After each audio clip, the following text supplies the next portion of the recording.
Ouais.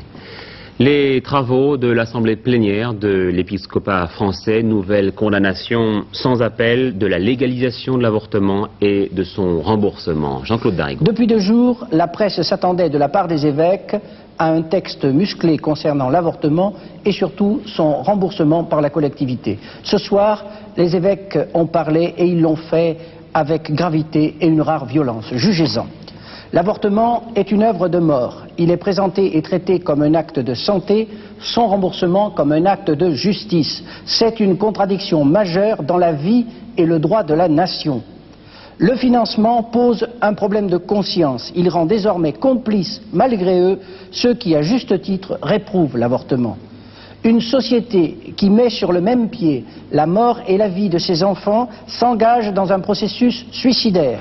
Une culpabilité que l'on s'efforce de nier ressurgira tôt ou tard en violence ou en désespérance. Et enfin, un État qui, au nom de la solidarité, entraîne les citoyens dans la violation des droits de l'homme, prend le risque de provoquer des cassures profondes dans le pays. Monseigneur, ça faisait longtemps qu'on n'avait pas vu un texte aussi fort, aussi dur. C'est vrai que le texte est fort et il veut l'être, vous voyez, parce qu'on a conscience d'une espèce de dégradation de la situation.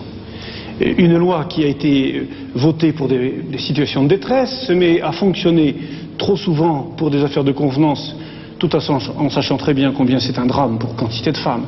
Et puis ensuite, les clauses quelque peu restrictives, je pense à l'objection, la clause de conscience réservée aux malades et puis aux médecins et au personnel soignant. Ces clauses-là sont menacées par l'obligation faite aux hôpitaux de pratiquer des avortements. Et maintenant, c'est tous les citoyens qui sont invités, à qui on impose de financer l'avortement. Beaucoup d'entre eux refusent en se disant mais ce n'est pas possible, nous sommes, oui, complices, nous participons à un acte que nous réprouvons et qui est grave. Alors est-ce que vous avez proposé des solutions extrêmes? Certains ont parlé de grève de l'impôt. Non, il ne s'agit absolument pas de croisade. Vous voyez, d'abord c'est pas à nous, aux évêques, de prendre la décision qui revient aux citoyens, à chaque personne. Mais nous voulons souligner là et tirer un signal d'alarme. Il est certain qu'il y a des risques considérables de fractures au sein de la nation.